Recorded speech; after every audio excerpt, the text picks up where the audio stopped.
Baik anak-anakku kelas 9, di video kali ini kita kembali akan membahas soal PAS atau penilaian akhir semester untuk semester 1 pelajaran Bahasa Indonesia kelas 9.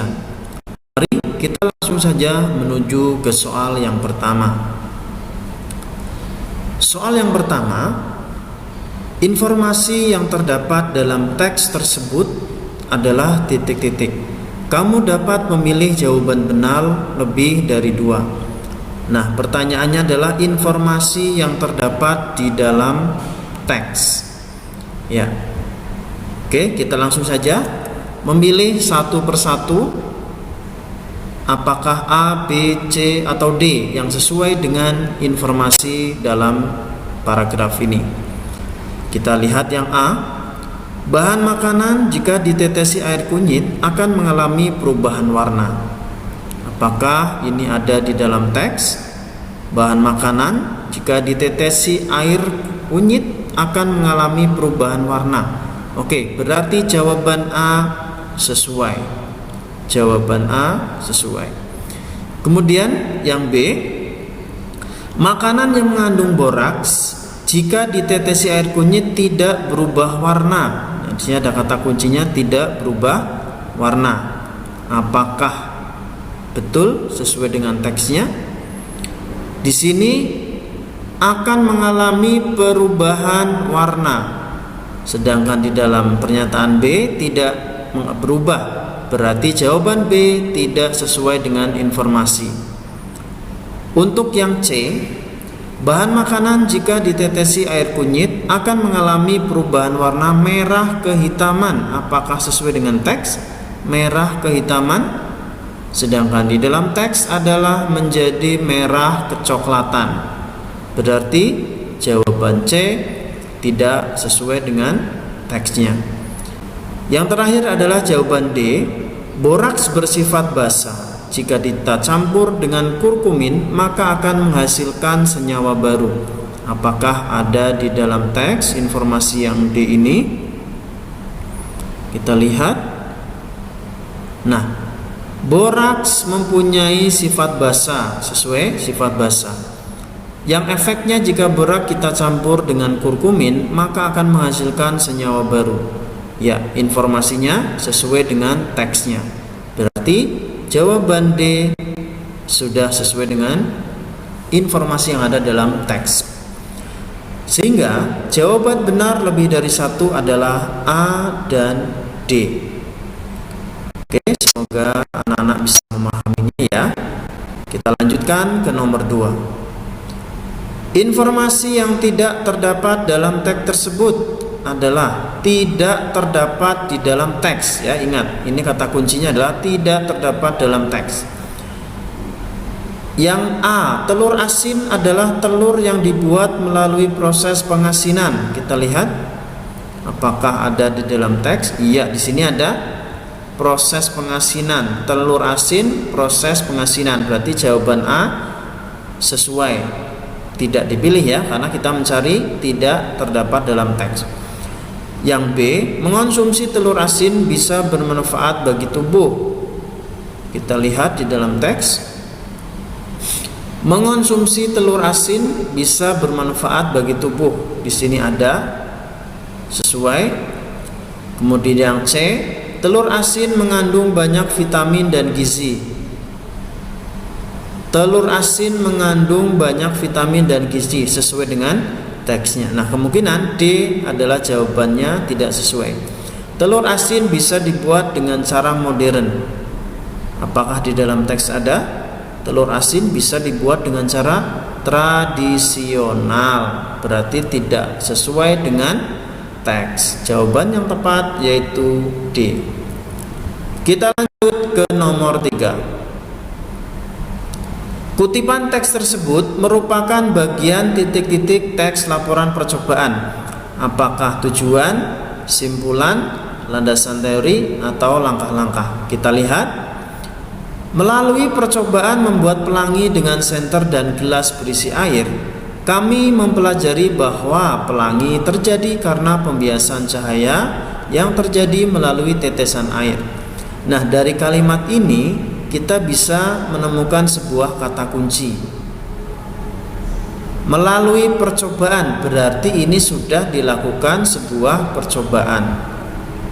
Kemudian mempelajari bahwa pelangi terjadi karena pembiasan. Pelangi terjadi karena pembiasan cahaya. Hal ini dibuktikan lewat terbentuknya berkas pelangi ketika sinar dari senter menyentuh permukaan kaca yang diletakkan serong pada gelas berisi air. Nah, dari ciri-ciri yang ada dalam teks laporan percobaan ini, maka jawaban yang tepat adalah B, yaitu simpulan dari teks laporan percobaan. Kita lanjut ke nomor 4. Kutipan teks tersebut merupakan bagian titik-titik teks laporan percobaan. Ya, masih bagian teks laporan percobaan. Apakah hasil, tujuan, simpulan, atau langkah-langkah? Kita lihat. Telur asin adalah telur yang dibuat dari bebek yang sudah melalui proses pengasinan lebih dahulu. Telur asin mengandung banyak vitamin dan gizi, sehingga mengonsumsi telur asin bisa bermanfaat bagi tubuh. Telur asin bisa dibuat dengan cara tradisional dan sangat mudah karena alat dan bahannya sederhana. Di sini apakah sudah melakukan sebuah percobaan? Ya, jawabannya adalah belum. Apakah hasil? Belum. Apakah ini sebuah simpulan? Tentunya belum, karena belum dilakukan sebuah percobaan. Apakah langkah-langkah? Tidak menunjukkan step-step atau langkah-langkah dalam membuat telur asin. Sehingga jawaban yang tepat adalah bagian tujuan. Bagian tujuan. Kita lanjut ke nomor 5. Kutipan teks tersebut merupakan bagian titik-titik dalam teks laporan percobaan. Apakah hasil, tujuan, simpulan, ataupun langkah-langkah? Kita lihat, ada kata kuncinya. Pertama, percobaan ini dimulai dengan menghubungkan dua kabel pada bohlam. Cara yang digunakan adalah dengan mengelupas sebagian ujung kabel sehingga bagian logamnya tampak, lalu dilekatkan pada bohlam. Selanjutnya, nah ini ada kata kunci yang pertama, selanjutnya. Ketika hal tersebut dilakukan, lampu menyala, artinya kabel dapat menghantar listrik dari baterai. Kemudian tahap di atas diulangi lagi. Ya, sudah sangat jelas ya bahwa kutipan teks ini adalah bagian langkah-langkah dalam sebuah teks laporan percobaan. Kita lanjut ke nomor 6. Bagian struktur hasil pada teks tersebut terdapat pada paragraf titik-titik. Kita mencari struktur hasil. Ya, struktur hasil biasanya di bagian berapa? Apakah paragraf 1, 2, 3, 4? Biasanya berada di pertengahan atau mendekati akhir. Apakah paragraf 1? Paragraf 1 jelas ini sebuah tujuan. Kemudian di sini adalah alat dan bahan. Kemudian pertama ini adalah sebuah langkah-langkah. Nah, dari percobaan tersebut terlihat bahwa bohlam menyala ketika dihubungkan pada baterai yang menggunakan kabel. Namun, bohlam tidak menyala ketika dihubungkan pada baterai dengan menggunakan tali plastik. Nah, disinilah paragraf yang keempat, ya, bahwa yang keempat 1, 2, 3, dan 4, paragraf keempat merupakan struktur hasil atau hasil percobaan. Kita lanjut ke soal nomor 7. Pasangan yang tepat dari pernyataan dan jawaban tersebut adalah, nah kalian diminta untuk memasangkan satu dengan A atau satu dengan B atau C atau D. Kita lihat langsung ke pilihan jawabannya saja. 1A, 2B. Kita lihat, buatlah ruangan benar-benar gelap. 1A terdapat konjungsi. Apakah ada konjungsinya? Oh, ternyata tidak ada, berarti tidak dipilih. Kemudian 1C, buatlah ruangan benar-benar gelap. Kalimat perintah, buatlah. Ya, betul, ini adalah kalimat perintah. Tapi pasangannya apakah betul? 2A. Pelangi terbentuk ketika cahaya lampu senter dibiaskan. Terdapat konjungsi. Ya, terdapat konjungsi yaitu ketika. Berarti jawaban B sudah tepat. 1C, 2A. Oke, kita lanjut ke soal nomor 8.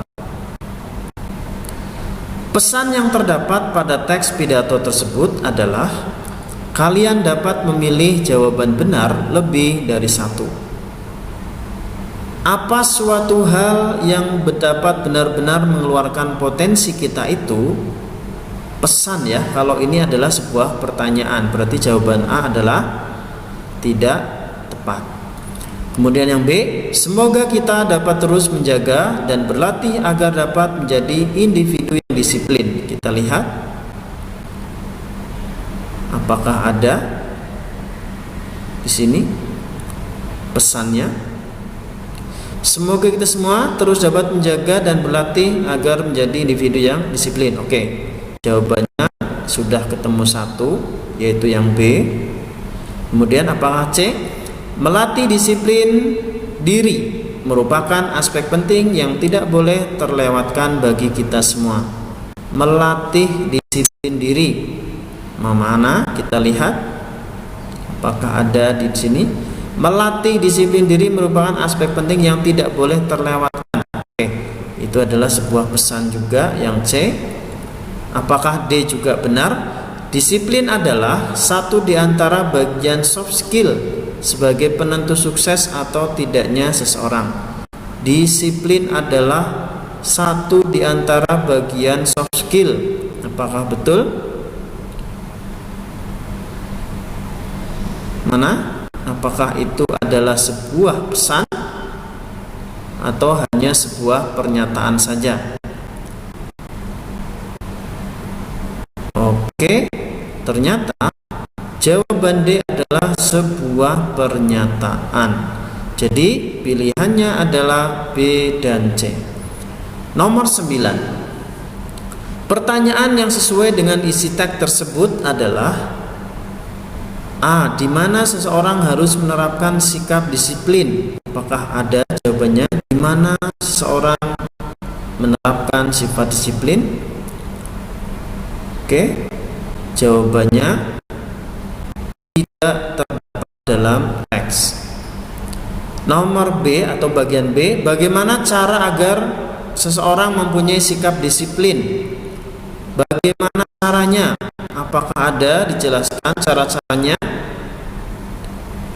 Apakah ada cara-caranya di sini? Oke, ternyata tidak dijelaskan cara-caranya. Berarti tidak tepat. Yang C, mengapa disiplin sebagai pondasi utama kompetensi seseorang? Mengapa disiplin sebagai pondasi utama? Apakah ada di dalam teks? Nah, mengapa? Karena proses kreatif itu membutuhkan disiplin yang tinggi. Jika seseorang tidak secara disiplin mengerjakan pekerjaannya, pekerjaan itu tidak akan pernah selesai. Oke, berarti jawabannya adalah C. Mengapa disiplin sebagai pondasi utama kompetensi seorang ada di dalam teksnya. Kita lanjut nomor 10. Bagian isi teks pidato tersebut terdapat pada paragraf berapa? Isi dalam pidato dalam teks ini. Bagian A adalah bagian paragraf 1 adalah pembuka. Ya, bagian kedua ini paragraf 2, paragraf 3, paragraf 4, paragraf 5. Ya. 6, ini 7. Demikian pidato ini kesimpulan. Berarti ini adalah masih isi ya. Paragraf 5, 4, 3, paragraf 1, 2, 1, 2, 3, 4, 5, 6, ada 7 ya, 7 paragraf. Oke, kita lihat di jawaban 1, 2, 3, 4. 1 masih masuk dalam paragraf pembuka, berarti bukan. Apakah 2, 3, 4, 5? 2, 3, 4, 5. Paragraf kedua, apakah juga sudah sebuah isi? Apa suatu hal yang dapat benar-benar mengeluarkan potensi kita itu? Hal tersebut tidak lain adalah disiplin. Oke, paragraf 2 ini masih berupa pendahuluan, ya, belum merupakan isi. Berarti isi paragraf pidatonya adalah 3, 4, 5, dan 6. 3, 4, 5, dan 6. Berarti yang D. Kita lanjut nomor 11. Ajakan dalam teks pidato persuasif tersebut yang tepat adalah titik-titik. Ajakannya, apakah A, marilah kita memanjatkan puji syukur? Oke, ini pada sebuah ajakan, tetapi ini bukan ajakan dalam teks pidato, tetapi ini adalah ajakan di bagian pembuka untuk bersyukur. Berarti yang A tidak tepat. Ada berbagai cara untuk menjaga kebersihan lingkungan sekolah. Oke, ini kalimat penjelasan. Yang C, kita semua tahu bahwa lingkungan merupakan tempat kita menggantungkan hidup. Yang D, marilah kita bersama-sama dapat lebih giat. Nah, ini ada ciri-cirinya, marilah. Berarti ini adalah ajakan. Yang A itu ada kata marilah juga, ajakan, tetapi ini bukan ajakan dalam pidatonya, ajakan atau pesannya, tetapi ini adalah ajakan bagian pembuka. Jadi jawaban yang tepat adalah yang D. Nomor 12. Kita perlu menjaga lingkungan agar bumi memberi keuntungan bagi kita. Kalimat tersebut merupakan kalimat titik-titik, aktif, pasif, penolakan, persetujuan. Kita lihat, kita sebagai subjek perlu menjaga sebagai predikat, lingkungan objek agar bumi memberikan keuntungan. Ini adalah keterangan. Nah, di sini menggunakan awalan me, sehingga kalimat ini disebut sebagai kalimat aktif. Kalimat aktif cirinya adalah dapat diubah menjadi pasif. Lingkungan perlu dijaga kita. Nah, menjaga, dijaga, sehingga kalimat ini adalah kalimat yang aktif. Nomor 13, kata tugas yang terdapat pada paragraf 2. Oke, berarti kita hanya melihat di paragraf yang kedua saja. Paragraf yang kedua. Oke. Kata tugas itu ada konjungsi, ada partikel, ada juga yang namanya adalah preposisi atau kata depan. Kita lihat ada di sini satu yang bahwa kita perlu menjaga agar, ya, agar, atau, ya. Salah satu cara ini ada yang lagi, kemudian ada serta, ada lagi karena itu, untuk, agar. Oke, ada lagi dan. Kita lihat di pilihan jawabannya. Nah, yang bahwa, agar, atau diserta, untuk, karena, agar. Jawabannya adalah yang C. Nomor 14. Kalimat berikut yang terdapat kosakata emotif. Kosakata yang di sini adalah memunculkan sebuah perasaan. Apakah A, marilah kita bersama-sama dapat lebih giat lagi. Oke, di sini ada lebih giat lagi. Nah, ciri-cirinya ada lebih giat lagi. Kemudian salah satu cara yang bisa kita lakukan adalah dengan menjaga kebersihan lingkungan. Yang B tidak terdapat ya. Yang C, apabila sekolah kita bersih, saya yakin orang lain akan mencontoh. B tidak terdapat kalau kosakata emotif. Kegiatan belajar mengajar akan lebih nyaman karena lingkungan sekolah bersih. Oke, yang terdapat unsur emotif atau yang bersama-sama kita menggiatkan atau menggiatkan, berarti ini adalah sebuah emotif, perasaan kita supaya lebih semangat lagi. Jadi jawaban yang tepat adalah yang A. Nomor 15. Sudut pandang pengarang pada kutipan cerpen tersebut. Nah, sudut pandang pengarang itu ada dua, orang pertama dan orang ketiga. Ketika orang pertama itu menggunakan kata gantinya adalah ada aku, ya. Orang pertama itu menggunakan aku.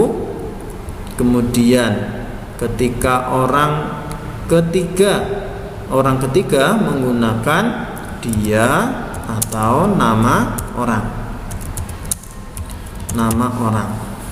Nah, di dalam teks apakah menggunakan kata ganti aku, dia atau nama orang, tokohnya? Kita lihat di dalam teks cerpennya. Di sini ada kata-kata Asri, ya. Asri ini berarti nama orang, sehingga Asri nama orang adalah menggunakan sudut pandang orang ketiga. Lanjut, kita nomor 16. Bukti latar kutipan cerpen di rumah. Ya, yang menunjukkan latar cerpen di rumah adalah apakah A. Liri Asri merdu sembari memasuki rumahnya. Berarti ini Asri sudah mulai di dalam rumah. Jawabannya adalah yang A. Kita lanjut nomor 17. Kalimat tersebut menunjukkan bahwa Asri mempunyai watak titik-titik, optimis, sombong, berlebihan, atau suka berhayal. Suatu saat nanti aku akan mengangkat derajat negeri ini dengan sentuhan teknologi tinggi, Bu. Tidak lagi menggendong jamu keliling. Ini adalah sebuah optimis, sebuah perasaan atau watak seorang Asri yang punya cita-cita yang tinggi, yaitu dia akan belajar dan menggunakan teknologi, ya, bukan sombong, berlebihan, atau suka berhayal. Nomor 18. Kutipan cerpen tersebut merupakan bagian titik-titik. Kita sudah masuk di bagian cerpen, struktur dari cerpen. Apakah rangkaian peristiwa, komplikasi, orientasi, atau resolusi? Hari ini hari yang sangat menyenangkan bagi dua sahabat karib. Ia adalah Sinta dan Vira. Oke, ini sudah ada kata kunci, yaitu pengenalan tokoh Sinta dan Vira. Di hari ini Vira dan Sinta telah menjadi murid di SMP Bumi Pertiwi. Oke, sehingga kita bisa melihat bahwa kutipan ini merupakan bagian orientasi atau perkenalan. Kita lanjut nomor 19. Kutipan cerpen tersebut merupakan bagian titik-titik. Apa ini? Minuman kambing, seru Siska pura-pura mual. Perang tanpa segan, Siska sengaja menjatuhkan gelas yang dipegangnya sampai hancur berkeping-keping.